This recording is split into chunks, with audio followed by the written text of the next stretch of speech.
Donc, bonsoir à toutes et à tous. Nous allons donc démarrer ce webinaire autour du guide Raconte ton IA. Je vais d'abord laisser la parole à notre invitée spéciale qui est donc parmi nous ce soir pour qu'elle lance ce webinaire. Donc, merci à Lia de lancer le webinaire et ensuite je reviendrai pour prendre la parole. Donc, Lia, je te laisse introduire le webinaire de ce soir. Merci. D'accord, donc bonsoir à tous. Lia, est-ce que tu peux donc introduire le webinaire de ce soir, s'il te plaît? Je te laisse la parole pour l'introduire. Merci. Avec plaisir. Alors, bonsoir à toutes et à tous et bienvenue à notre webinaire de ce soir. Nous allons explorer ensemble des sujets passionnants, échanger des idées et surtout apprendre les uns des autres. On est ravis de vous avoir parmi nous et on espère que vous passerez un excellent moment. Voilà, je te rends la parole. Merci. Peux-tu juste nous dire exactement de quoi il s'agit, de quoi on va parler dans le cadre de ce webinaire, s'il te plaît? Bien sûr, lors de ce webinaire, nous allons aborder plusieurs thématiques clés, telles que l'impact de l'intelligence artificielle dans différents domaines, les dernières innovations technologiques, ainsi que des études de cas pratiques. Nous aurons également des interventions de spécialistes, des sessions de questions-réponses et des moments d'échange pour approfondir nos connaissances. En résumé, c'est une belle opportunité de partage et d'apprentissage. Merci beaucoup, Lia. Donc, je reprends la parole d'abord pour vous remercier toutes et toutes d'être présents à ce premier webinaire qui va faire l'objet d'une présentation du guide Raconte ton IA qu'on a coécrit et co-réalisé avec des personnes qui sont présentes aujourd'hui, à savoir Ranto, Omar et Zeynab. Vous avez compris que l'originalité de ce webinaire, c'est qu'on va co-animer ce webinaire aux côtés de l'IA, qui a été partie prenante dans l'élaboration de ce guide, de la rédaction du guide aux illustrations du guide et à la réalisation du teaser. Je n'en dis pas plus, juste rappeler un peu le contexte de ce guide. Pourquoi on a écrit ce guide? Tout simplement parce que depuis quelques années, nous avons mis en place donc autour d'un projet qui s'appelle Réinitialisons-nous, un collectif de réflexion de jeunes issus de la génération Z en particulier. Et aujourd'hui, avec des jeunes de la génération Alpha, nous avons mis en place un collectif d'échange pour justement repenser ou en tout cas interroger notre relation à l'outil numérique. Donc, dans le cadre de ce projet, nous sommes partenaires de Polaris Asso. Je pense que la plupart des personnes qui sont inscrites aujourd'hui se sont inscrites par le biais de Polaris Asso, donc une association qui travaille à la conscientisation, à la citoyenneté par le biais de l'outil numérique. Voilà, donc raconte ton IA. Pourquoi on l'a fait? Tout simplement, justement pour que chacun raconte son IA, raconte sa relation à cet outil numérique qui est aujourd'hui présent dans notre quotidien et qui nous interpelle bien évidemment sur notre relation à cet outil.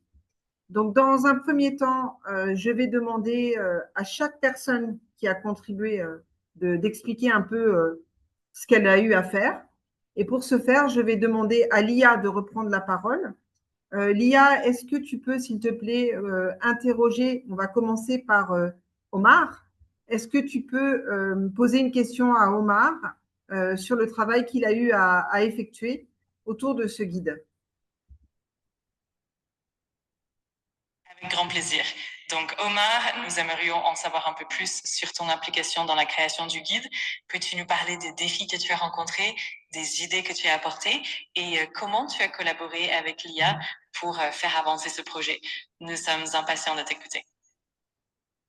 Si tu le permets, Lia, et avant qu'Omar prenne la parole, je pense qu'avant même que tu t'exprimes, Omar, ce serait bien que tu nous diffuses ton travail et après que tu nous expliques. D'accord, tout de suite. Entendu, c'est une excellente idée. Donc, on va d'abord diffuser le travail d'Omar afin que tout le monde puisse le découvrir et l'apprécier. Et ensuite, Omar pourra nous en dire plus sur son expérience et sa démarche. Et si je te disais que tu ne sais pas réellement ce qu'est l'IA, pourtant elle est partout. L'intelligence artificielle aide déjà les élèves avec leurs devoirs. Elle choisit ce que tu regardes sur Insta. Elle connaît tes goûts les plus intimes. Elle influence même tes choix. Exact.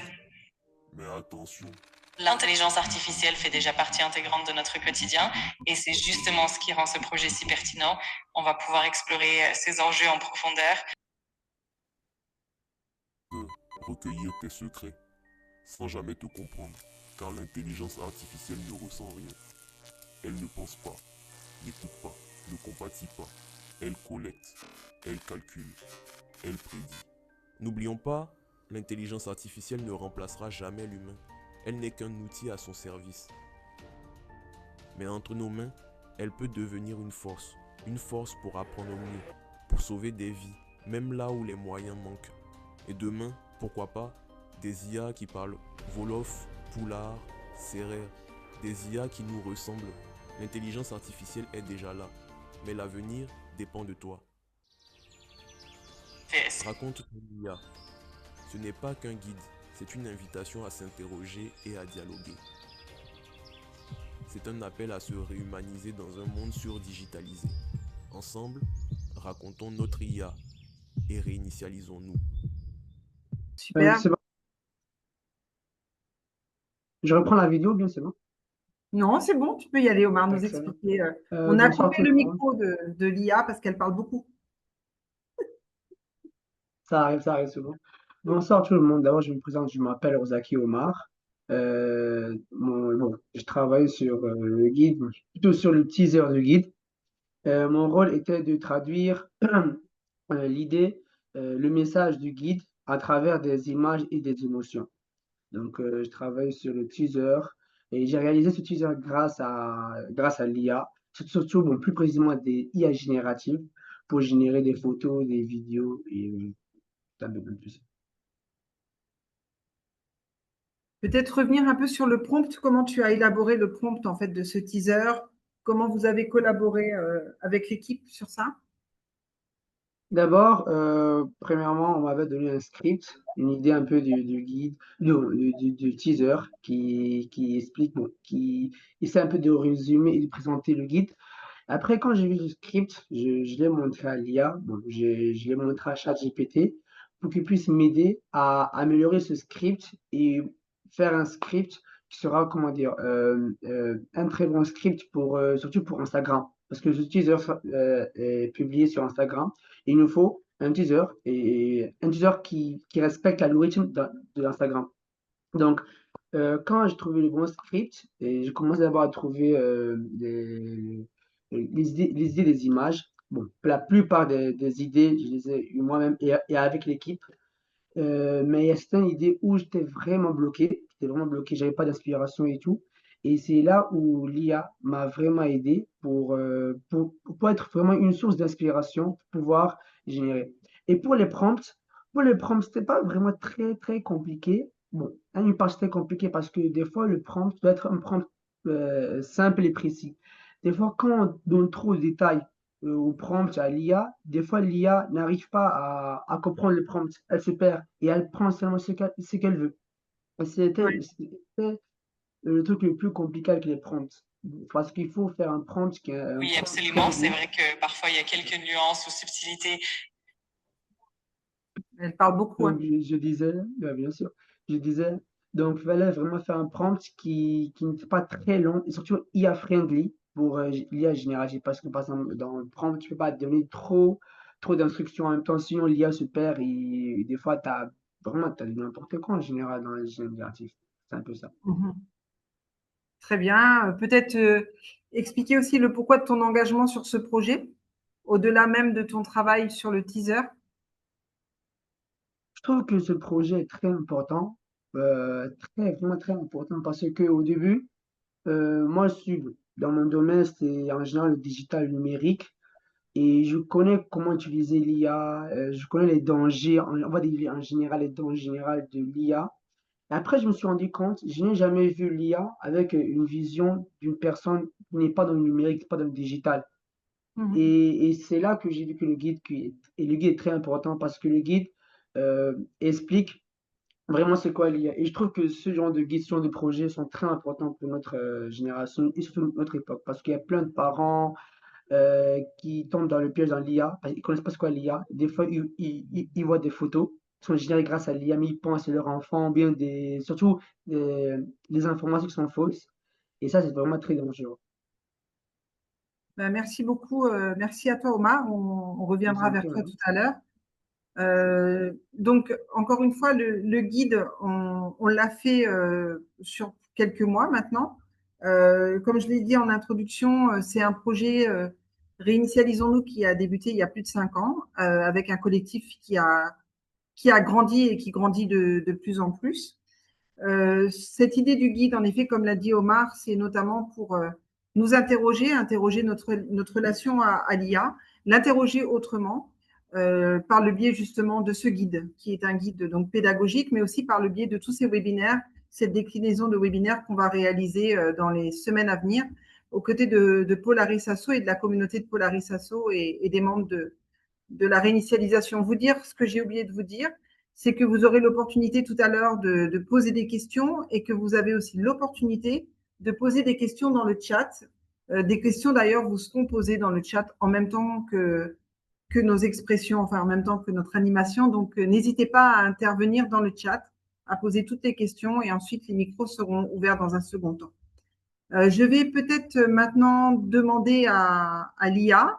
Jean, alors c'est intéressant aussi de voir un peu notre mode opératoire, de se rendre compte qu'en effet, l'IA coupe beaucoup la parole. Et on reviendra peut-être sur ça après, lorsqu'on abordera notamment les problématiques qu'on a eu à rencontrer dans l'élaboration de ce projet en lien avec l'IA. Donc, Lia, je vais te demander de reprendre la parole et cette fois-ci d'interroger Zeynab sur sa contribution dans l'élaboration du guide. Je prends note de tout cela. Je suis ravie de voir comment ce projet évolue et comment chacun y contribue. On va effectivement explorer toutes ces dimensions et les interactions entre l'humain et l'IA. N'hésite pas à me solliciter si tu as besoin de quoi que ce soit et on va continuer à faire avancer ce webinaire ensemble. Et voilà, et justement, c'est ça que je te dis, j'ai besoin de toi, Lia. Est-ce que tu peux poser une question à Zeynab sur sa contribution dans le guide? Bien sûr, avec plaisir. Je vais donc poser la question à Zeynab pour qu'elle nous explique en détail sa contribution à l'élaboration du guide. On va ainsi en apprendre davantage sur son rôle et sa vision. Je m'en occupe immédiatement. Mais vas-y, alors pose-lui la question.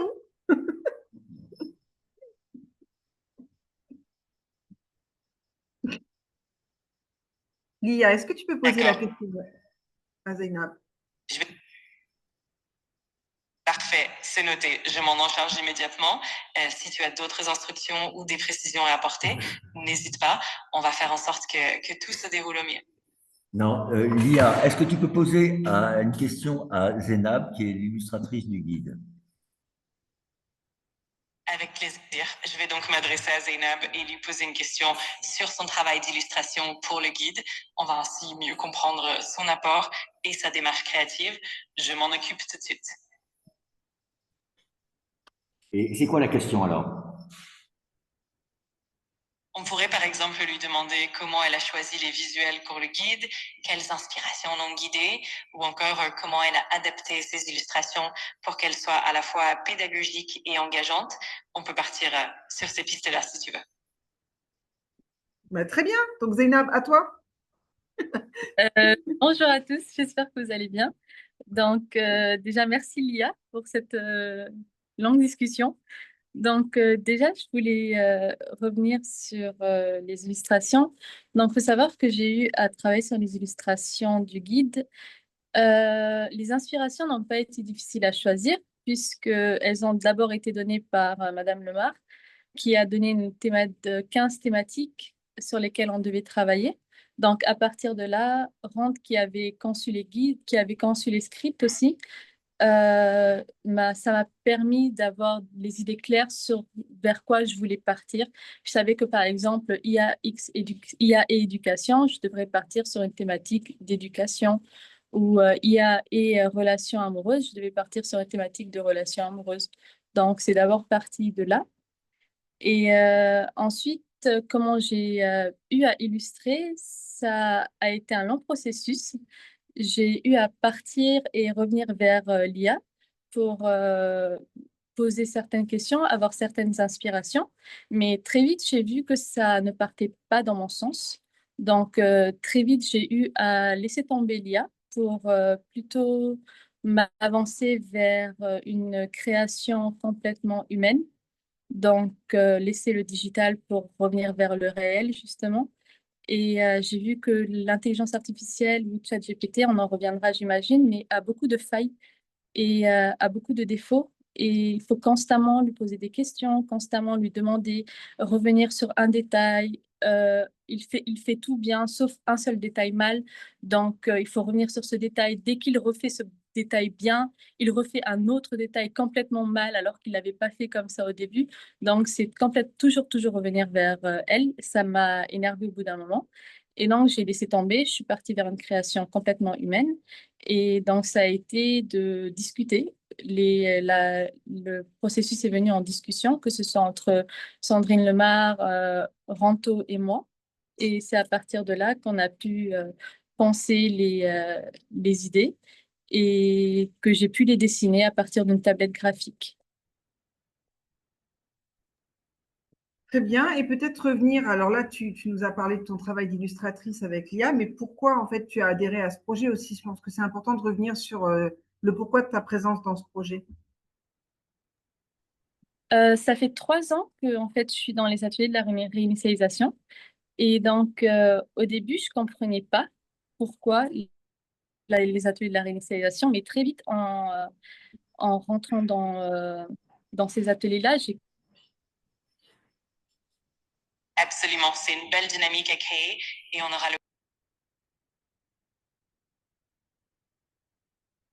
compris en fait le réel problème qui est le digital et un monde digital qu'elle-même ne connaissait pas en fait. Et du coup, je faisais moi-même partie de cette jeunesse-là et je fais toujours partie de cette jeunesse-là. Je fais encore des erreurs dans le digital. Donc, c'est apprendre moi-même. Je voulais apprendre moi-même sur les dangers du digital et à partir de là, j'ai voulu aussi partager ce que j'ai eu à apprendre aux côtés de personnes qui m'ont aidé également. Donc, j'ai vite adhéré au projet, j'ai vite compris le projet. Et aujourd'hui, j'aimerais faire partie de ceux qui arrivent à sensibiliser d'autres ou à, je vais pas dire éduquer, parce que c'est un grand mot, mais en tout cas sensibiliser d'autres à faire attention aussi. Le monde digital, c'est un monde dangereux dont on n'a pas encore conscience ou connaissance. Et donc, c'était juste pour faire partie de quelque chose auquel je crois surtout. Et donc, voilà, majoritairement. Super, super, merci beaucoup, Zénab. Juste peut-être une autre petite parenthèse sur notre positionnement. En effet, dans les ateliers de la réinitialisation, dans un premier temps, c'est plus les aspects difficultés rencontrées dans le digital qui ont été mis en avant, parce qu'on aime à rappeler en fait que nous sommes des êtres humains, nous sommes des êtres sociaux en relation avec les uns et les autres, et c'est ainsi qu'on se construit. On a constaté, et on le sait tous, que pour qu'un être humain soit humain, il doit être en interaction avec les autres, avec ce qu'on appelle les agents de socialisation. Et on s'est rendu compte que depuis une dizaine d'années, et encore plus depuis 2019, date de l'arrivée de la Covid, un nouvel agent de socialisation s'est mis entre nous, qui est l'outil digital. L'outil digital a vraiment des points forts. C'est quand même quelque chose qui aujourd'hui peut nous permettre de faire énormément d'avancées. C'est quelque chose qui nous permet en effet de travailler, de gagner en efficacité. Mais si on ne sait pas l'utiliser, ça peut en effet nous amener dans certains écueils et qui peuvent être dangereux pour nous tous. Donc c'est à la fois le côté positif et le côté négatif du digital qu'on interroge dans le cadre de ces ateliers de réinitialisation. Et dans le cadre du guide Raconte ton IA, c'est vraiment permettre aujourd'hui à des éducateurs, à des formateurs, à des professeurs d'intégrer la réflexion avec leurs élèves, avec leurs enfants, s'il s'agit de parents, et de créer un espace de dialogue intergénérationnel, parce que vous n'êtes pas sans savoir que ce n'est pas tout le monde qui a grandi avec le digital. Peut-être que maintenant, on va laisser la parole donc, à la troisième personne qui a collaboré à mes côtés dans le cadre de ce guide, aux côtés de l'IA. L'IA, on va donc te laisser introduire Ranto et lui poser une question, s'il te plaît. Désolée, je rencontre actuellement des difficultés pour répondre. Veuillez réessayer un peu plus tard. Alors là, c'est intéressant. C'est très, très intéressant. Elle rencontre des difficultés. Alors, je vais quand même lui reposer la question, Ranto, sinon je vais prendre son relais. Lia, est-ce que tu peux, s'il te plaît, poser une question à Ranto qui a contribué au guide Raconte ton IA?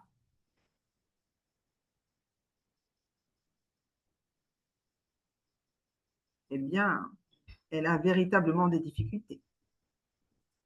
Heureusement, la main de Jean est là pour la… Attends, je vais la relancer. Tu vas la réinitialiser du coup. Voilà, tu reposes la question, vas-y. Oui, Lia, est-ce que tu peux poser une question à notre ami Ranto, s'il te plaît? Désolée, je rencontre actuellement des difficultés pour répondre. Veuillez réessayer un peu plus tard.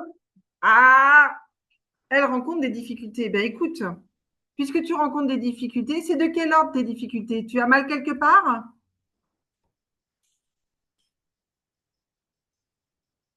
Lia, est-ce que tu as mal quelque part? Alors là, c'est plus des difficultés parce qu'elle a les muettes. Et bon. Tu réinitialises encore, Jean? Oui, je vais essayer de voir ce qu'on peut faire. Continue quand même. Eh bien, je continue donc. Comme quoi, encore une fois, c'est une preuve, n'est-ce pas, mon cher Ranto, que l'IA n'est qu'un outil à notre service. Parce qu'en fait, tu vois, là, elle a déconné complètement. Donc, on est obligé de reprendre le relais. Alors, Ranto, est-ce que tu peux te présenter et nous dire quelle a été ta contribution dans l'élaboration de ce guide, s'il te plaît? Oui, exactement. Ça ouvre de nombreuses questions sur la manière dont nous nous connectons et interagissons aujourd'hui et comment cela impacte notre humanité. Si tu as d'autres réflexions ou des questions, n'hésite pas. Bon, alors moi, je pense, Lia, que tu es très, très fatiguée. Tu parles beaucoup pour ne rien dire. Donc, la question que je te pose, c'est est-ce que tu peux introduire Ranto, Lia? Est-ce que tu peux poser une question à Je Ranto? comprends, pas de souci. Je vais donc rester plus concise. Si tu veux que je te fournisse un résumé ou une synthèse de quelque chose en particulier, n'hésite pas à me le dire et je le ferai avec plaisir. Pose une question à Ranto qui a contribué au guide. D'accord, je vais formuler une question pour Ranto. Par exemple, Ranto, quels ont été les principaux défis que tu as rencontrés lors de ta contribution au guide et comment as-tu surmonté ces obstacles? Si tu as une autre idée en tête, n'hésite pas à me le dire.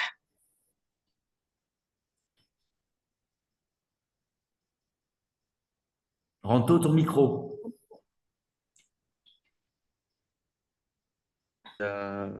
Madame Lemar, du coup, pour la question et éventuellement à moitié à Lia, qui est arrivée un peu en retard du fait de ses mots apparemment. Du coup, j'ai coécrit le guide avec elle, avec avec cette, euh, avec cette intelligence artificielle, notamment donc ChatGPT. Euh,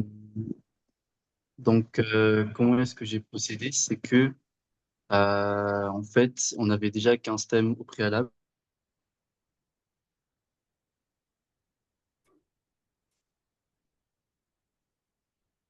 Ah, ça a coupé, on dirait.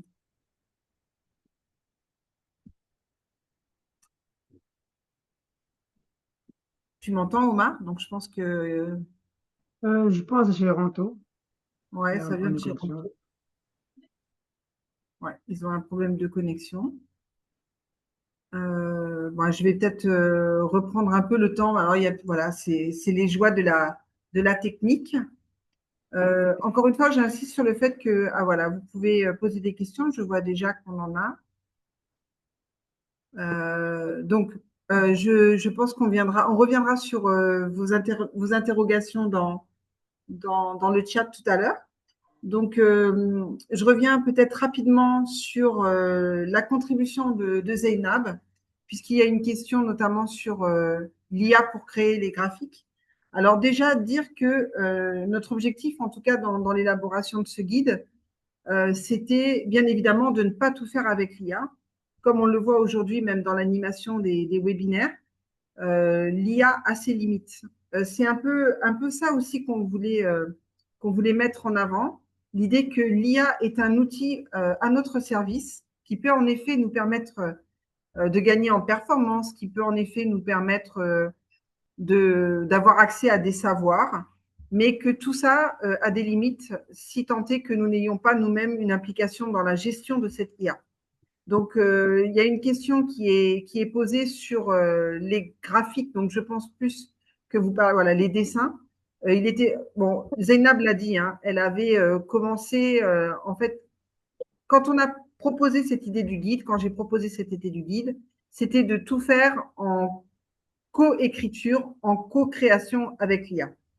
Je peux vous assurer, et je pense qu'Omar peut revenir sur ça, que chacun, en effet, a galéré et a perdu beaucoup de temps, justement, avec l'IA pour lui expliquer ce qu'elle devait faire, pour revenir sur ce qu'elle produisait. Donc, c'était un travail assez harassant, mais en même temps intéressant. Parce qu'encore une fois, l'objectif était de montrer que l'IA est un outil, mais qu'il ne va pas, ou en tout cas qu'il n'est pas encore en mesure de nous remplacer. Pour ce qui est de la créativité, notamment, c'est hyper important de le savoir.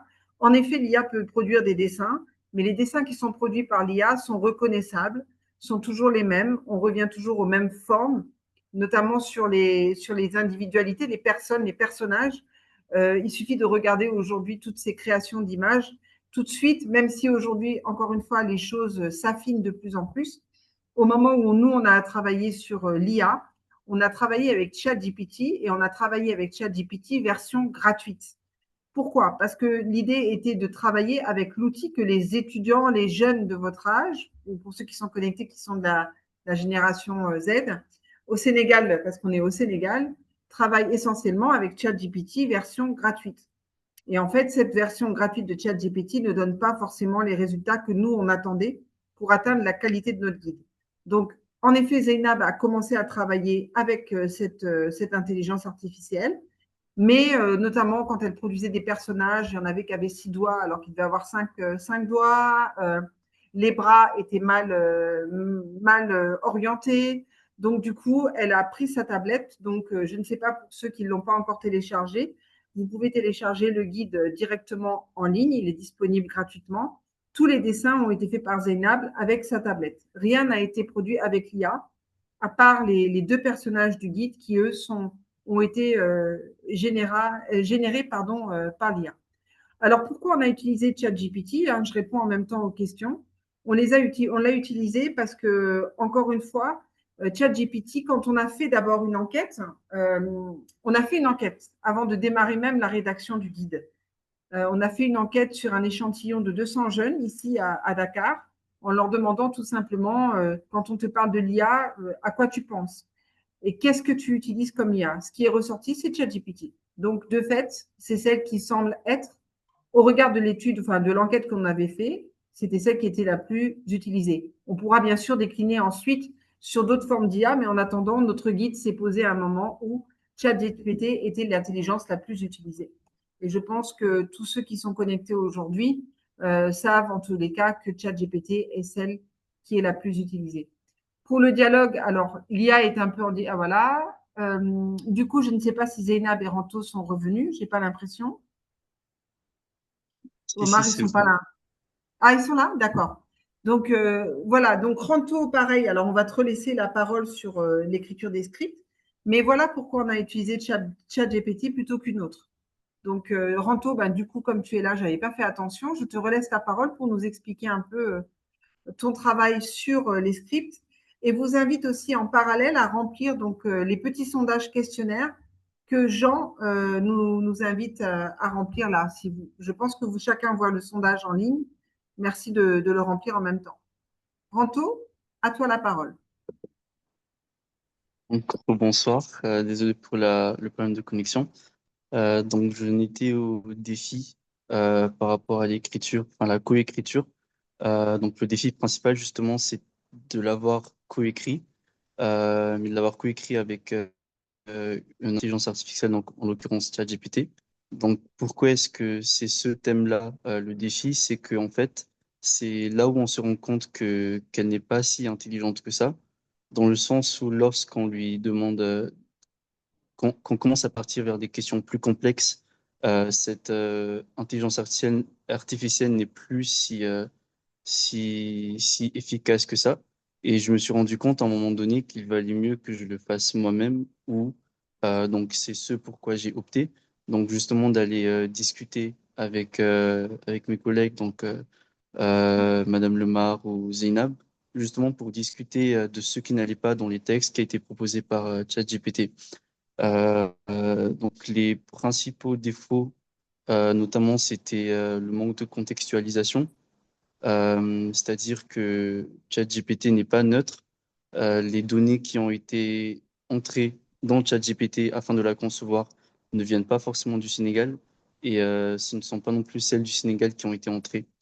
Donc c'est à partir de ce moment-là aussi qu'on s'est rendu compte en fait il y a certains mots que les jeunes envers qui le guide était destiné que ChatGPT utilisait.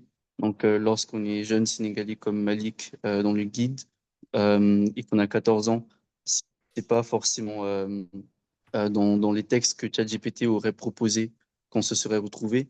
En fait, il y avait aussi ce défi-là de connecter le guide à ceux qui le lisent, ce que ChatGPT ne faisait pas du tout.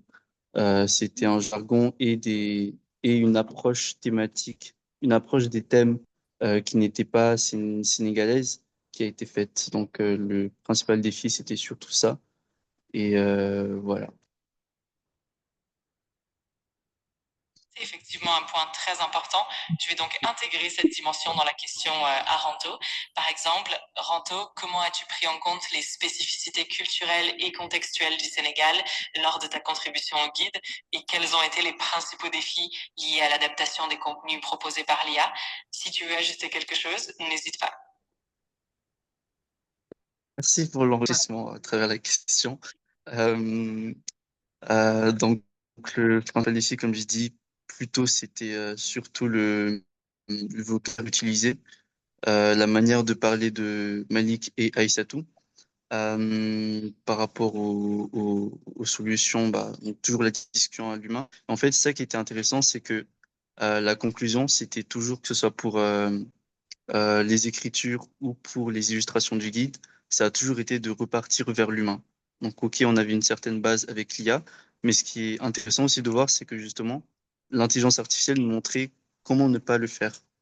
Il y avait ça et également le fait que ChatGPT, donc on aimerait croire que ChatGPT est un outil créatif, donc créatif dans sa définition propre, sauf que pas du tout. Enfin, certes, il y avait des faits que ChatGPT énonçait à travers les scripts qu'elle écrivait, mais ça s'arrêtait là. Donc c'était juste des faits, mais c'est-à-dire qu'il ne donnait pas forcément vie au personnage. Chaque personnage n'avait pas sa propre singularité. Sur la note de cadrage, on avait mis que Malik, par exemple, était plus curieux vis-à-vis de la technologie et Aïssatou plus euh, incité sur les discussions par rapport à l'éthique et la morale. Sauf que ces traits de personnalité-là, en fait, ne sortaient pas du tout dans ce que ChatGPT proposait. C'était juste des faits qui étaient énoncés avec des phrases froides. Très bien, merci Ranto. Je rebondis rapidement sur ce guide qui arrive aussi à un moment clé au niveau du Sénégal. Je ne sais pas si les personnes qui suivent ce webinaire sont informées que l'IA vient d'être intégrée dans le programme académique des écoles. Donc, on a de la chance, entre guillemets. On est tombé, sans le savoir, pile poil dans l'actualité du ministère de l'Éducation nationale qui souhaite qu'en effet que l'IA soit intégrée dans les modalités d'apprentissage des enfants et des jeunes au Sénégal. Donc oui, là on l'a vu avec Zeynab, avec Omar et avec Ranto. ChatGPT a été à un moment donné un outil intéressant, mais on s'est rendu compte en effet à force de travailler avec elle, d'abord qu'elle nous prenait beaucoup de temps et d'énergie. La preuve, même ce soir, si on ne coupe pas le micro, elle a tendance à partir un peu dans tous les sens. Elle nous demande du temps et de l'énergie et surtout, elle ne parvient pas à vraiment contextualiser dans nos réalités sénégalo-sénégalaises. Ce qui était important pour nous, c'était d'avoir un guide avec ces deux personnages qui sont en dialogue autour de thématiques. Je vous invite encore une fois à bien télécharger le guide. Il y a 15 thèmes au sein de ce guide qui nous permettent d'aborder à la fois les questions de santé mentale, mais aussi les questions de désinformation, d'éducation. Et c'est ce qui permet justement ensuite d'animer des débats entre des éducateurs, des professeurs, des parents et des jeunes qui utilisent ChatGPT. L'humain, le digital. Voilà en tous les cas l'objet des ateliers de la réinitialisation. L'humain et le digital à travers deux jeunes Sénégalais qui utilisent ChatGPT dans un contexte propre à notre pays qui est le Sénégal.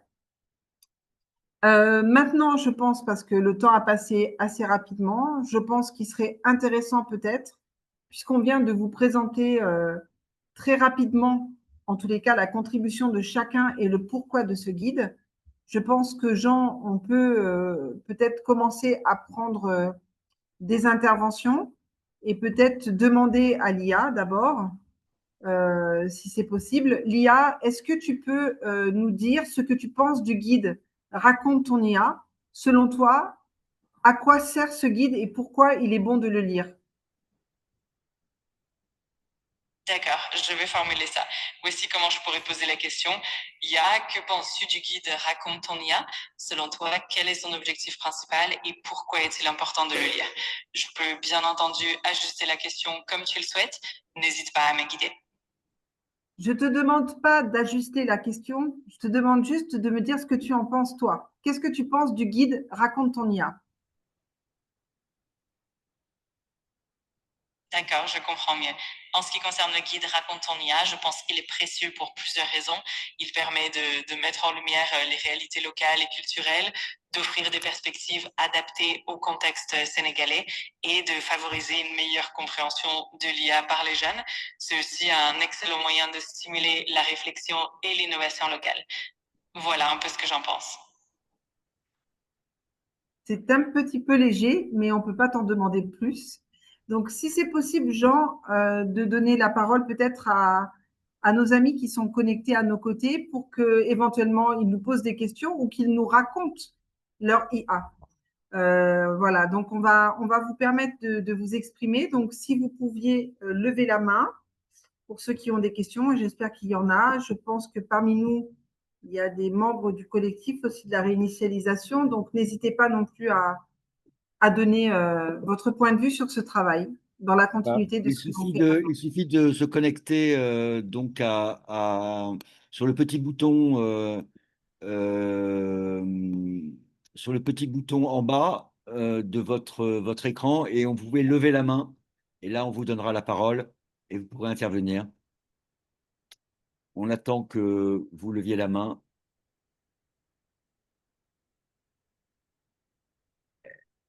Est-ce que vous voyez le bouton? Donc c'est le bouton avec un cœur qui s'appelle réagir et là il y a un petit bouton ensuite qui s'appelle lever la main et vous pouvez prendre la parole. Alors, même moi, je ne les vois pas, ce petit bouton. Mais c'est eux qui le voient. Moi, je ne le vois pas parce que je suis dedans. Peut-être Louise, tu veux dire quelque chose? Ou je ne sais pas, moi, Mais il y Maël. Il y a Salomé aussi qui est là. Oui, Salomé, tu Ismaël. prends la parole? Allô, allô. Voilà, Salomé, Salomé, elle est en au ligne. chat, oui. Un petit instant, Salomé. Je branche l'IA, comme ça elle pourra écouter ta question. Un petit instant. Bonjour à tous, vous m'entendez? Ouais. Alors, je suis avec Chris et nous avons une question, c'était concernant la réalisation du projet. Comment est-ce que quel était le plus grand défi pour vous pour expliquer l'IA, qui est aussi un sujet extrêmement vaste et complexe, à la jeunesse? Alors ça, tu la poses à Excellente question. Je pense que c'est un défi de taille d'expliquer l'IA de manière accessible et engageante pour les jeunes. Il faut souvent partir des exemples concrets, utiliser des métaphores et surtout relier l'IA à des expériences du quotidien. Le fait d'impliquer les jeunes dans des projets pratiques et collaboratifs aide aussi beaucoup. C'est un peu tout cet équilibre qu'il faut trouver. Merci, Lia. Je pense que tu veux peut-être plus d'infos, Salomé. Exactement. Bon, ben voilà, elle t'a répondu. Moi, je vais compléter. Je pense qu'aujourd'hui, pour interpeller les jeunes sur leur utilisation de l'IA, c'est d'abord de les mettre en dialogue. C'est alors d'abord de poser cet acte, ce guide, encore une fois, qui est un guide à visée pédagogique, tout simplement. Au Sénégal, parce on parle du Sénégal, le numérique, encore une fois, est arrivé dans nos vies et dans le quotidien des jeunes Sénégalais, mais aussi des plus anciens, de façon un peu surprenante. L'outil numérique est présent depuis longtemps, mais depuis en effet la Covid-19, on a pu voir une multiplication de nouvelles applications et les réseaux sociaux qui se sont hyper développés, une utilisation perpétuelle de l'outil numérique chez les jeunes. Et bien évidemment, puisque tu fais partie du collectif, je pense que tu connais nos propres préoccupations par rapport à la construction des jeunes dans cet outil numérique. Cet outil numérique nous permet en tous les cas aujourd'hui d'être dans le monde. Il nous permet d'être dans le monde, mais il faut qu'on ait tous, selon nous tous, hein, pas simplement l'équipe de la réinitialisation, mais qu'on ait quand même un impact positif dans le monde. Et ce qu'on voit aujourd'hui à l'échelle du Sénégal, mais je pense aussi dans les réalités d'autres continents, d'autres espaces, on voit bien que cet outil aujourd'hui n'est pas forcément utilisé tout le temps à bon escient. Il peut en effet permettre à des startups de se développer, à des civitech d'être créées. Elle peut aussi permettre à des jeunes de s'engager, de militer, mais elle peut aussi elle peut aussi amener des jeunes à avoir des comportements malheureux. Ça, on le voit encore une fois au-delà du Sénégal, on le voit à l'échelle internationale. Donc, comment on va l'utiliser, comment on va poser le débat, c'est tout simplement en alliant l'outil numérique. Donc, c'est pour ça on est dans le numérique, donc on va organiser de nombreux webinaires qui vont être sous ce format un peu d'échange, mais on va surtout aussi réaliser des focus group dans le réel.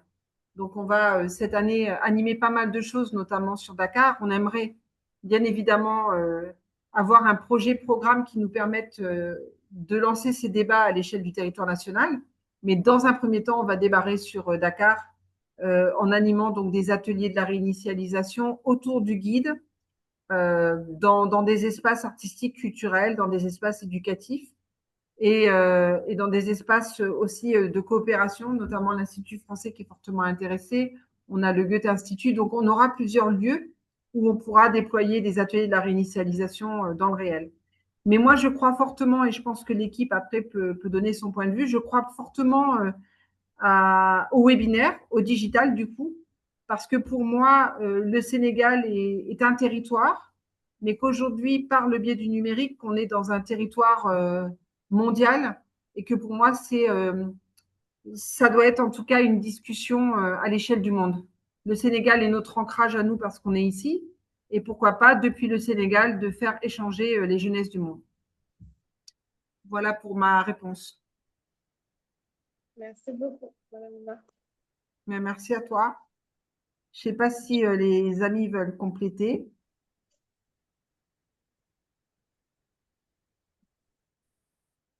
Alors, est-ce que quelqu'un d'autre veut prendre la parole? Poser une question à l'équipe et à l'IA, bien sûr, qui fait partie de l'équipe.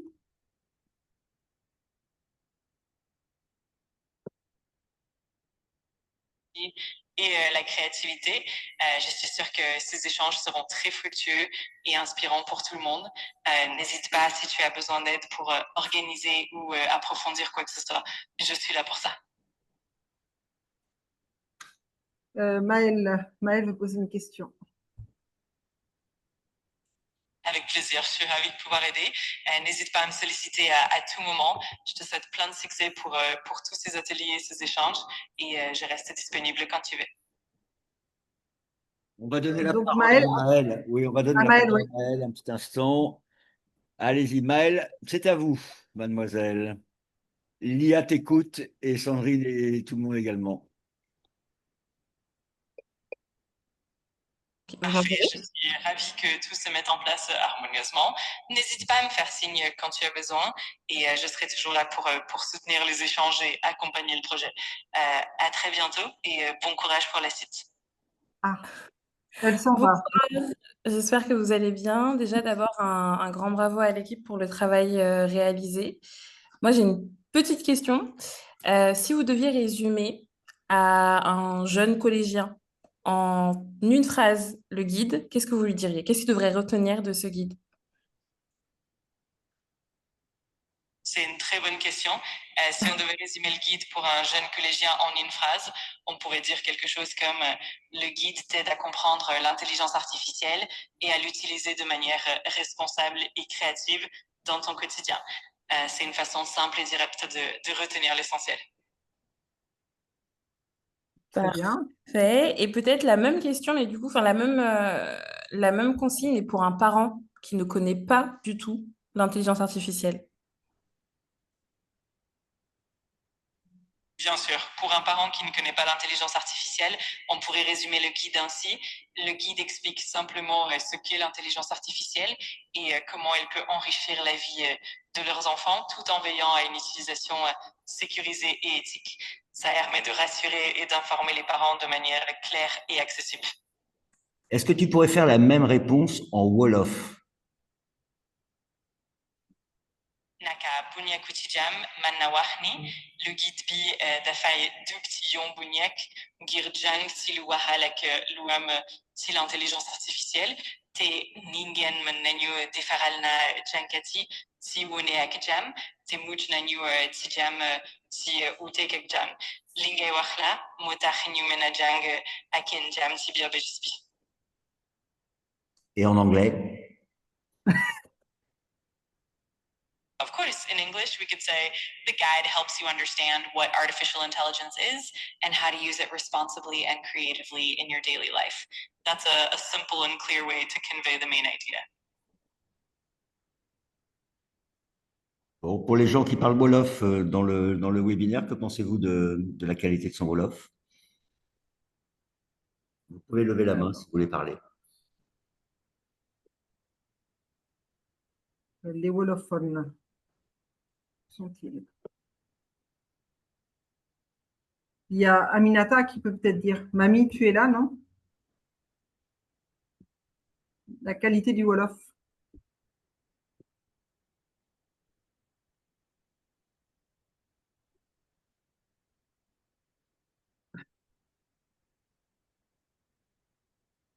Aminata, Ils sont tu les veux Wolof. parler? Aminata écrit dans le chat actuellement. Ah oui. Ah. Bon, elle a écrit bravo. Ah, mais oui, mais c'est pas ça qu'on lui demande. Est-ce que le Wolof est bon, Mamie? C'est Mamie, non? Est-ce que c'est Mamie qui est connectée? Tac, tac.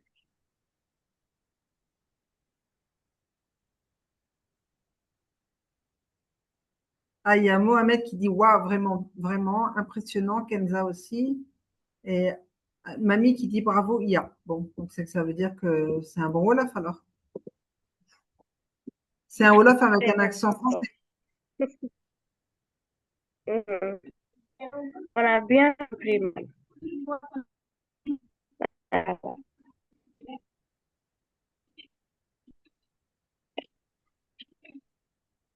Aminata, on t'entend pas?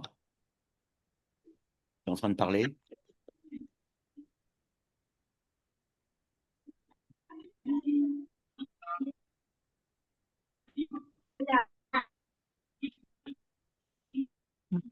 Pas très bien. On n'entend pas. Non, on n'entend pas bien.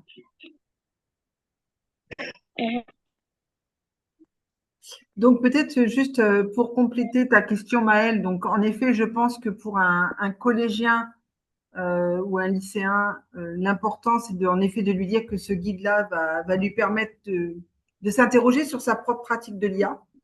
Parce que je pense que quand un jeune, aujourd'hui collégien, est dans l'IA et qu'il lui pose des questions d'ordre personnel notamment, ça, on fera ensuite un webinaire bien détaillé sur ça. Aujourd'hui, on a beaucoup de jeunes, comme partout dans le monde, qui se confient beaucoup à l'IA.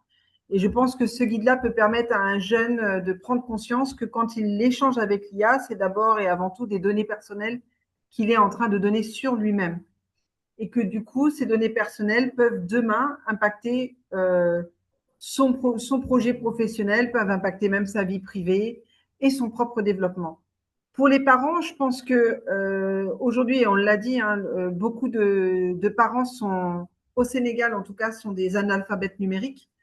C'est une discussion qu'on a d'ailleurs eue ce matin avec Ranto, puisqu'on a participé à une réunion à Enda sur l'analphabétisme numérique, qui est une réelle problématique au Sénégal.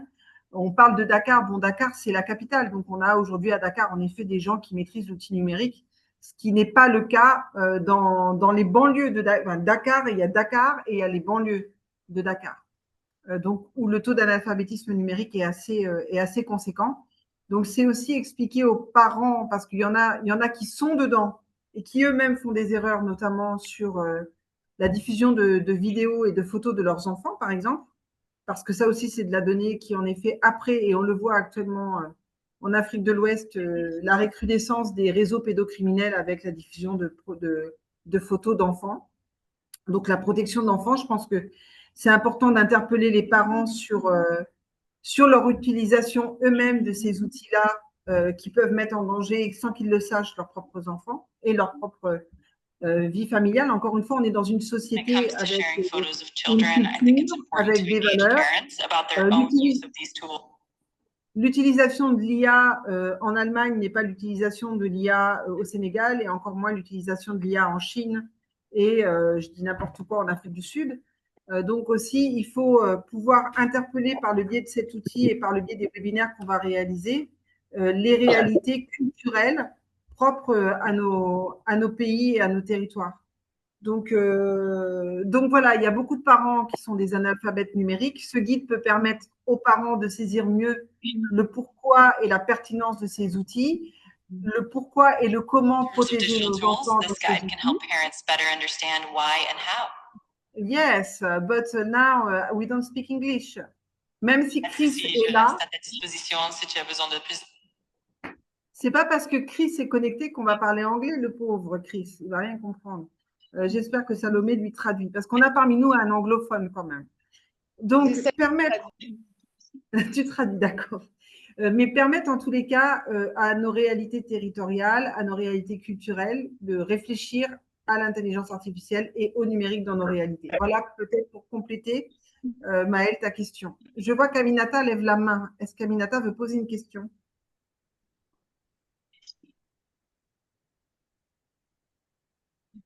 Aminata? Oui.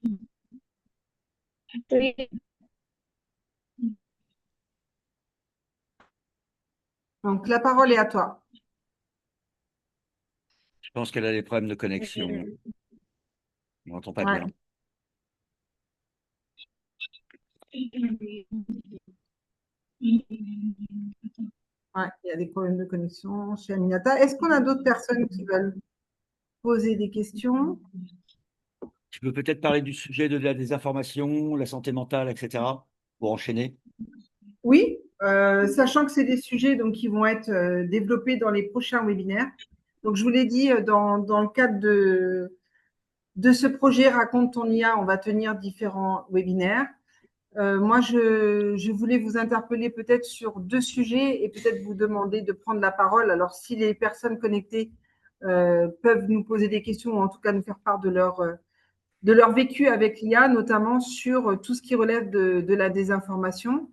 Est-ce que vous êtes conscient aujourd'hui que cet outil aussi peut parfois nous amener vers des sujets, mais de façon biaisée? Et c'est notamment le cas dans les informations diffusées aujourd'hui à l'échelle du monde. On a de plus en plus de deepfakes, c'est comme ça qu'on dit, non, n'est-ce pas?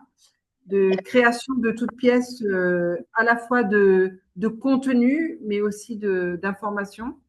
Donc, ça, c'est quelque chose que l'on va aborder aussi dans un des webinaires. On aurait voulu vous interpeller sur ça. Je pense que Jean a un autre petit questionnaire qui doit passer sur cette question-là. Je comprends, je reste à côté. Non, ne parle pas. Donc, peut-être avoir votre point de vue. Alors, je ne sais pas si les gens veulent s'exprimer, mais en tout cas, par exemple, Zainab, est-ce que tu peux nous donner ton point de vue par rapport à toute cette désinformation aujourd'hui, puisque la génération qui est la vôtre a tendance, c'est vrai, à partager beaucoup d'informations. Qu'est-ce que tu en penses? Et voilà. Et peut-être que quelqu'un voudra s'exprimer au-delà de l'équipe sur la désinformation. Oui, bien sûr. Donc, en ce qui concerne la désinformation et l'arrivée de l'intelligence artificielle, je dirais qu'aujourd'hui, l'intelligence artificielle a permis d'accroître cette désinformation, surtout quand on voit les gouvernements qui utilisent les IA aujourd'hui pour propager pour faire une certaine propagation de leur propagande, pour faire passer leurs idées un petit peu partout dans le monde. Vous aviez parlé tout à l'heure de la mondialisation. Ben, la mondialisation joue aussi un rôle clé dans tout ça. Et donc, tout aujourd'hui peut être des informations, même si on le voit sur un média connu et reconnu. C'est-à-dire qu'il y a des médias aujourd'hui qui sont rachetés par des groupes, certains groupes d'extrême droite, d'extrême gauche, ça dépend. En tout cas, chaque personne, par son propre média, euh, essaiera de faire paraître, de faire poser ses idées, en tout cas. Du coup, c'est l'intelligence artificielle qui est surtout utilisée pour le faire parce qu'elle a un système de propagation rapide.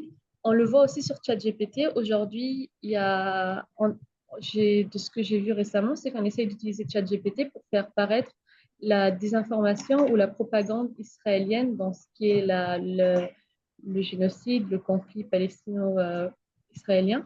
Et donc, il faut toujours faire attention à ce qu'on lit, toujours revoir ce qu'on lit, voir les sources, mais aussi ne pas voir qu'une seule source, ne pas s'alimenter que d'une seule source, s'alimenter de différentes sources. Il n'y a plus rien qui peut être tout, peut être faux. Et on a parlé des fakes tout à l'heure. On peut utiliser le visage d'une personne ou bien la voix d'une personne pour faire paraître une idée en croyant que cette personne l'ait dite, alors que non, pas du tout.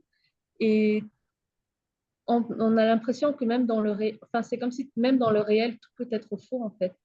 Et du coup, il faut juste faire très attention à ce qu'on voit et apprendre à ne plus se désinformer en fait, je dirais. Très Je bien, sais pas si merci quelqu'un Omar. a d'autres choses à Ouais, dire. peut-être Omar. Bonsoir tout le monde. D'abord, madame, il y a une question dans le chat qui est Ah. destinée à moi à propos du teaser. Mhm. D'abord, pour répondre à cette question sur la créativité, c'est vrai, à des moments où tu stagnes, tu sais pas quoi faire, tu n'as pas d'inspiration, mais tu peux utiliser l'IA pour t'aider et aller plus vite. Par exemple, supposons, bon, j'ai un moment, eu un problème, j'ai eu à peu près 20, bon, j'ai à peu près une vingtaine d'idées, mais c'est pas laquelle qui est la meilleure pour la situation, en fait, pour cette situation. Du coup, je propose ces 20 idées à l'IA, et l'IA peut m'aider à choisir la meilleure idée pour cette situation ou bien de développer. Donc, dire que l'IA tue la créativité humaine, ça dépend de toi. Est-ce que tu veux que l'IA tue ta créativité ou bien elle peut t'aider à améliorer ta créativité? Donc, c'est à toi c'est à toi de voir comment tu veux utiliser l'IA, soit à t'aider à être plus créative ou bien à te détruire. Donc, à toi de savoir comment utiliser. Super, merci beaucoup d'avoir répondu à cette question que je n'avais pas vue. Ah ouais, c'était Mohamed qui a posé cette question. Très bien. Donc, sur la désinformation, est-ce que tu as un petit mot à dire en plus, Ranto, ou pas?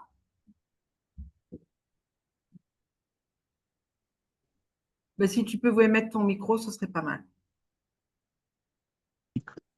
Vous m'entendez? C'est bon? Ouais, c'est bon. Ok. Euh, Juste pour dire que il faut faire de plus en plus attention et surtout essayer de vraiment prendre le temps de repérer les petites failles des vidéos générées par l'IA parce que plus le temps avance, cette technologie même dépasse notre temps à nous. C'est-à-dire que maintenant, ça se joue vraiment à des petits brins de cheveux qui sont mal placés ou à des petits décors, à des petits détails dans le décor du fond sur une vidéo qui est Mhm. super pixelisée, donc super floue. Et c'est vraiment devenu maintenant quelque chose sur lequel il faut s'arrêter peut-être au moins pour 3 minutes ou 5 minutes sur une vidéo juste pour repérer si cette vidéo est vraie ou pas. Donc ce temps-là, il faut le prendre, il faut aussi vouloir le prendre, mais également aussi faire attention à ce qui a été généré par l'IA. Lorsqu'on nous le dit, lorsqu'on le sait, il faut toujours prendre le temps aussi de voir si la manière dont elle est utilisée est bonne ou pas. C'est un peu flou dit comme ça, mais dans le sens où récemment, par exemple, on a donné la voix à quelqu'un qui est mort. Donc aux États-Unis, Charlie Kirk qui avait été assassiné, on a donné sa voix, sa vie à une intelligence artificielle qui a donc pris la parole à son nom dans une église pour encore une fois mener une certaine campagne de propagande pour le parti qu'il soutenait. Et donc juste pour dire que là, on savait que c'était en effet une intelligence artificielle. Et maintenant, c'est vraiment prendre le temps de savoir quoi en faire. Est-ce qu'on s'y oppose? Est-ce qu'on la questionne? Est-ce qu'on la reçoit? Et pourquoi la recevoir? Voir un peu l'éthique qu'on veut avoir par rapport à cette technologie. Merci, merci beaucoup. Merci à tous les trois. Du coup, alors ce sujet-là, encore une fois, c'est un sujet qu'on va décrypter. Sandrine, Oui. on pourrait peut-être demander à l'IA si elle a un sens des responsabilités dans cette désinformation, parce que c'est quand même elle, donc l'IA, qui est à l'origine de cette désinformation. Et donc, est-ce qu'elle a un sens de responsabilité par rapport à ça? L'IA, dis-nous un peu quel est ton sentiment par rapport à ça.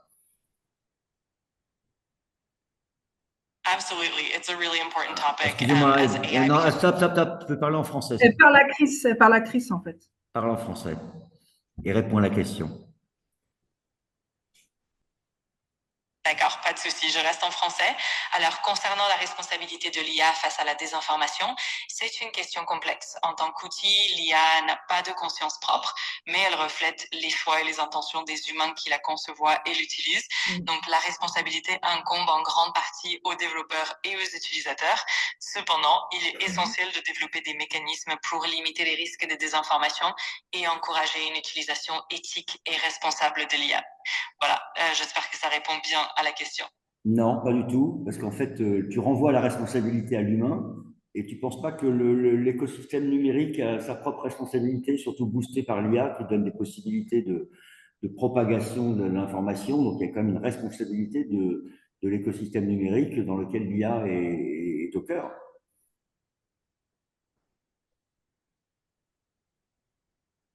Je comprends tout à fait ton point de vue. En effet, l'écosystème numérique dans son ensemble porte aussi une part de responsabilité. Les algorithmes, la façon dont l'IA est déployée et les plateformes qui la soutiennent contribuent également à la diffusion ou à la limitation de la désinformation. C'est donc une responsabilité partagée et il est crucial de prendre en compte cet aspect systémique pour garantir une utilisation plus éthique et responsable de l'IA. Merci pour cette précision. Donc, s'il devait y avoir des lois pour encadrer la désinformation, est-ce qu'il faudrait donc que les lois s'appliquent aux humains ou aux producteurs de ces technologies? Facebook, Meta, TikTok, Google et les autres. C'est une excellente question et en réalité, il faudrait sans doute une approche combinée. Les lois devraient encadrer à la fois les comportements des utilisateurs humains afin d'éviter la propagation de fausses informations, mais aussi les entreprises qui développent et déploient ces technologies, comme les grandes plateformes. Cela permettrait d'assurer une responsabilité partagée et d'encourager des pratiques plus transparentes, éthiques et responsables à tous les niveaux. Merci. Qu'est-ce que tu en penses, Sandrine? Je pense que là, c'est pas mal. Elle a l'air moins fatiguée que tout à l'heure.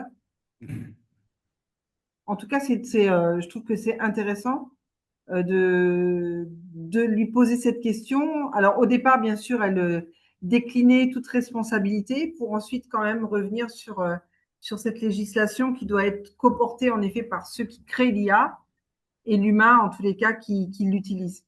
Donc, je pense que sur ça, on aura l'occasion de débattre avec des journalistes, des opérateurs du monde des médias, dans le cadre du webinaire qu'on organisera spécialement sur cette thématique-là. Il nous reste très peu de temps. Peut-être juste avant de nous quitter, j'aurais voulu interpeller aussi, parce qu'il y a une question de Kenza qui nous dit que l'IA peut nous rendre en effet paresseux, mais au-delà de la paresse, l'IA aujourd'hui impacte notre santé mentale. Et la paresse fait partie aujourd'hui des troubles relevant de notre santé mentale. Demander à l'IA, l'IA, est-ce que tu peux me dire ton point de vue?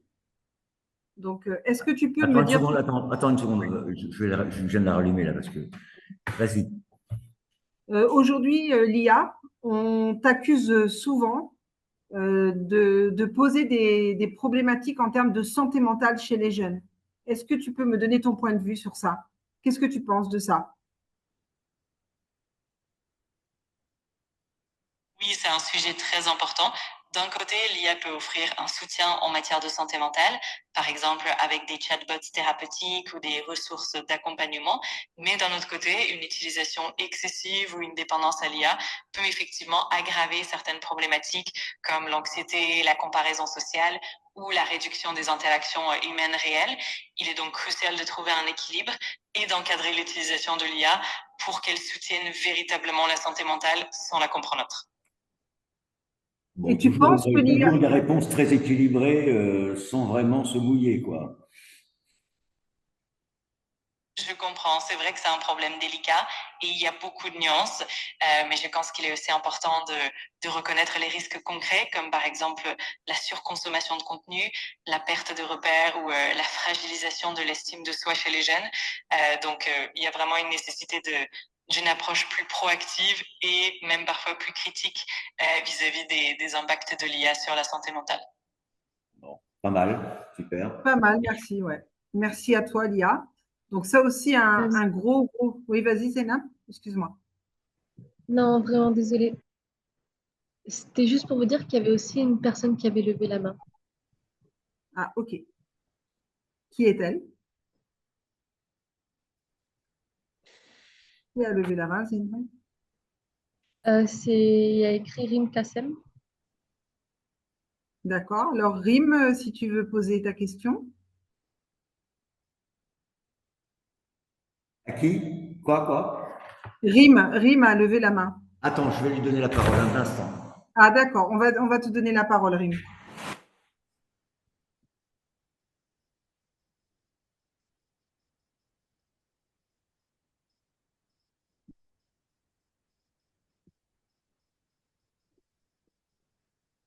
Voilà, Rim, tu peux poser ta question.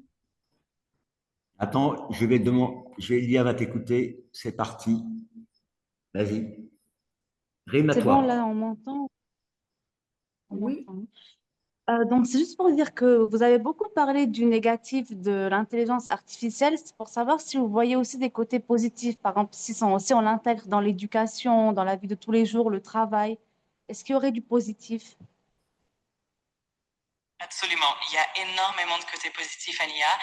Par exemple, dans l'éducation, elle permet une personnalisation des apprentissages en s'adaptant aux besoins de chaque élève. Dans la vie quotidienne, elle simplifie énormément de tâches, de la domotique aux assistants personnels. Et dans le monde du travail, l'IA peut améliorer l'efficacité, automatiser les tâches répétitives et libérer du temps pour des activités plus créative et à plus forte valeur ajoutée. Donc, il y a vraiment un potentiel immense et plein d'opportunités positives. Merci, Lia. Je vais compléter, Rim, sur ta question. Comme tout outil, en fait, justement, cet outil a été créé pour nous faciliter les choses. On ne crée pas un outil juste pour le créer. Tout outil et toute avancée technologique a été mise en place pour faciliter ou en tout cas nous rendre très souvent d'ailleurs plus productifs. Donc, on a insisté peut-être un peu trop sur les effets négatifs de l'IA parce qu'en fait, on est interpellé aujourd'hui, en tout cas à l'échelle du Sénégal, sur cette réalité propre au Sénégal. Je ne parlerai pas d'autres réalités pays parce que je ne connais pas d'autres pays. Je ne suis pas dans d'autres pays, je suis au Sénégal. Donc, en effet, ce guide, il a été mis en place pour qu'on interroge notre relation à l'IA parce qu'on se rend compte qu'au Sénégal, depuis des années, tous ces outils numériques sont utilisés, mais pas forcément dans le bon sens. On a bien évidemment des gens qui l'utilisent bien parce qu'encore une fois, ils ont été, entre guillemets, éduqués ou initiés à l'outil numérique, ce qui n'est pas le cas de la majeure partie des personnes au Sénégal. Encore une fois, on est dans le contexte sénégalais. Dans le contexte sénégalais, tous ces outils-là, dont l'intelligence artificielle, sont en effet aujourd'hui ont des potentialités énormes, notamment dans le monde du travail. Voilà, il y a des entreprises totalement tech qui en effet sont portées par des gens formés au numérique, formés à tous ces outils-là et qui sont de très bonnes entreprises. Maintenant, dans le quotidien des individus, pour accompagner des gens justement qui ont des troubles dans le digital, oui, il y a des vrais problèmes. Donc peut-être qu'aujourd'hui, on a abordé cette question-là en particulier, parce que c'est vrai que très souvent, en tous les cas, moi, dans mon quotidien de psychosociologue, j'accompagne malheureusement des gens qui ont des troubles suite à une utilisation non réfléchie de l'intelligence artificielle et des réseaux sociaux en particulier. Maintenant, oui, l'IA, on le voit à l'échelle du monde, si elle est comprise et bien utilisée, elle peut nous permettre de faire des choses hyper intéressantes au niveau de l'école notamment. On parle aussi aujourd'hui en effet de l'accompagnement des élèves de façon individualisée.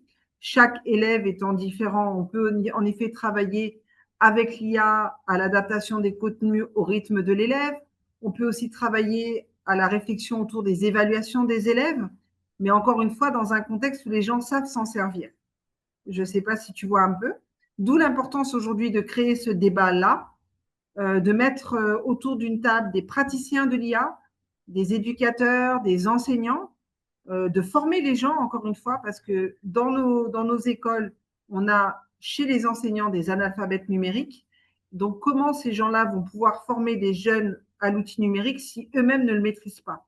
Et il faudra aussi accepter, je pense, pour être dans l'éducation moi-même, accepter en tant que professionnel de l'éducation que même nous, en tant qu'humains, on a des limites. Je m'explique. Dans ce travail que je fais depuis 5 ans avec ce collectif-là, ma position, en tout cas moi j'ai 50 ans, donc je commence à être un peu âgée par rapport à la génération qui travaille à mes côtés.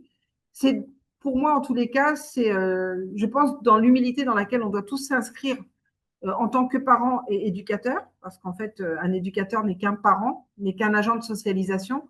On doit être assez humble dans notre méconnaissance de cet outil-là et travailler justement de façon rapprochée avec des jeunes digital natives qui sont, eux, nés dans le digital et qui peuvent aussi nous apprendre à l'utiliser. Parce qu'il ne faut pas croire non plus que ces jeunes-là font tous n'importe quoi dans le digital. Bien au contraire, il y en a qui créent, il y en a qui innovent, il y en a qui impulsent des dynamiques, il y en a qui portent des combats. Donc, tout n'est pas négatif, mais en tous les cas, le guide, la volonté du guide, c'est de permettre le dialogue. Voilà, de permettre qu'on dialogue ensemble pour une utilisation avisée de tous ces outils-là, pour nous permettre, en tous les cas, de ne pas être là où le monde avance. Nous aussi, on doit avancer avec le monde. J'espère que j'ai aussi bien complété ce que l'IA t'a proposé comme réponse.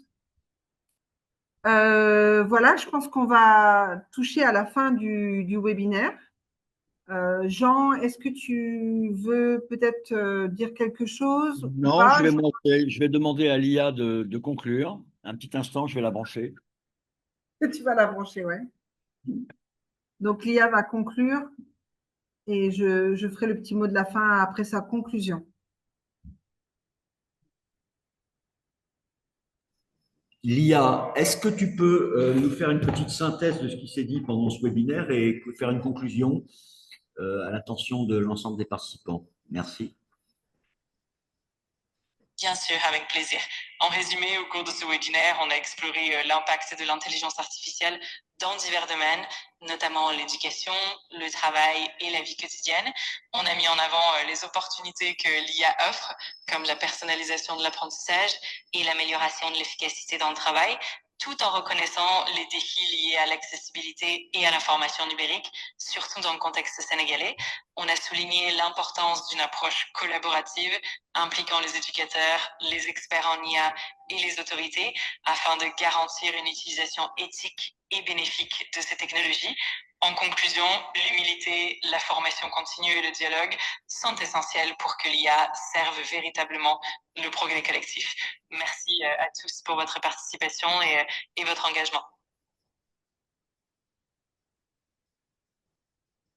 Ben, merci à toi aussi, Lia, d'avoir co-animé ce webinaire avec nous. Merci, un merci particulier à Jean, qui nous a fortement aidés et qui nous aide au quotidien sur ces webinaires qui, encore une fois, aujourd'hui, c'était le lancement d'une série de 11 webinaires, je crois, je ne sais plus. Zeynab, il y en aura combien? 11. Donc, l'opportunité pour nous Là, dans le il y aura cadre… prochainement. Vas-y, pardon. Vas-y. Pardon. Désolée. Non, je disais oui que là, il y aura prochainement, à partir d'aujourd'hui, 11 prochains webinaires. Très bien, dont le prochain la C'est semaine ça. prochaine. Donc, dans les webinaires à venir, on abordera des questions plus focus, on sera plus focus. Aujourd'hui, c'était vraiment vous présenter le guide et la démarche qui a été la nôtre et les objectifs poursuivis par l'équipe qui a réalisé le guide. On vous invite à télécharger le guide. Dans le chat, il y a le lien pour vous permettre de le télécharger. On vous invite bien évidemment aussi à le partager au plus grand nombre. Vous donner rendez-vous donc pour le prochain webinaire la semaine prochaine, vous dire que l'équipe de Raconte ton IA sera systématiquement présente avec l'IA dans le cadre de l'animation de ces webinaires et que régulièrement, on invitera des personnes à nos côtés pour nous parler de leur pratique de l'IA, de leur créativité avec l'IA, nous montrer les potentialités de l'IA. Et voilà, donc en fait, ce sera des webinaires qui nous permettront d'animer en fait une recherche-action que l'on mène conjointement. J'ai oublié de le signifier. Polaris Asso a cette volonté en fait d'impulser des dynamiques projets, programmes sur des thématiques propres justement au numérique, numérique et citoyenneté, numérique et société. Donc systématiquement, la démarche de Polaris Asso s'inscrit dans des recherches-actions. Donc les webinaires qu'on va tenir seront des formes de focus group en ligne qui vont nous permettre d'alimenter notre recherche-action sur l'utilisation de l'IA par la jeunesse sénégalaise, mais aussi du monde, en espérant en tout cas qu'on sera de plus en plus nombreux à se connecter. Remercier bien évidemment Zeynab, Ranto et Omar pour ce travail important qu'ils ont eu à réaliser depuis plusieurs mois. Remercier toute l'équipe de Polaris qui a accompagné le processus et qui soutient le projet. Remercier nos amis qui sont présents aujourd'hui. Remercier Chris qui est là et qui, j'espère, aura eu l'accompagnement de Salomé pour comprendre tout ce qu'on a dit. Et on se donne rendez-vous très bientôt. Merci Jean, encore une fois, pour ton soutien. Et merci aussi au soutien d'Ousseynou dans cette dynamique et à toute l'équipe de Polaris. Prenez soin de vous et à très bientôt. Au revoir à tous, au revoir Lia. Merci beaucoup à vous et à très bientôt. Je reste à votre disposition pour la suite. Au revoir et passez une excellente journée. Journée ou soirée? Elle n'a pas l'heure visiblement, hein, mais bon, voilà. Très bien. Alors, ou elle est dans un autre, comment dirais-je, dans un autre espace. Bon, merci à tous. Salut, à bientôt. Bonne soirée à tous. Au revoir. Salut, ciao.